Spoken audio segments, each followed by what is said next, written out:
Pelote en main, lancer franc, deux équipes de 5 joueuses s'affrontent sur la Grand Place, transformée pour l'occasion en ballodrome.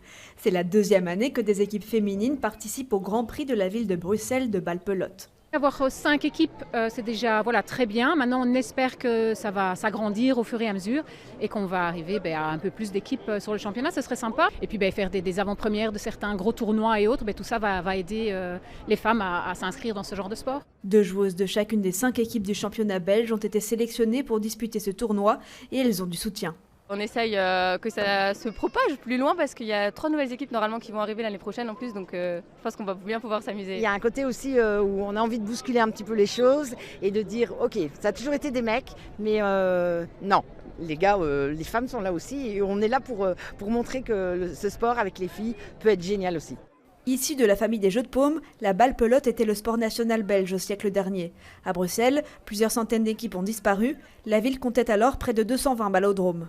On a beaucoup joué au Sablon, place Morichard, je peux vous en citer beaucoup, place Van Menen, on a joué à Etterbeek aussi, place Jourdan. Mais le grand ballodrome bruxellois, en tout cas dans la mémoire récente, c'est le Sablon. On a joué jusqu'au début des années 70, le jeu est toujours tracé. Ce jeu de balle a été chassé de la voie publique par la voiture. Mais quand on regarde encore les années 50 ici à Bruxelles, on avait encore des dizaines de ballodromes.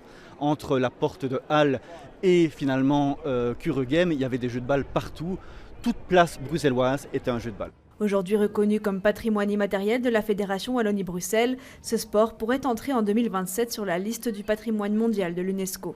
Il est intégré au tissu social même des villages et des villes autrefois. Outre la balle-pelote comme sport, c'est un patrimoine que nous voulons faire reconnaître par l'UNESCO et qui, je pense, le sera parce qu'elle le mérite. Montrer que cette riche histoire, cette transmission intergénérationnelle, cette présence au cœur des localités, elle est importante. On a une discipline qui a énormément d'arguments, d'atouts pour assurer sa pérennité. La balle-pelote compte aujourd'hui moins de 2000 affiliés. Pour l'heure, la finale de la 43e édition se termine ce soir par une remise des prix à l'hôtel de ville.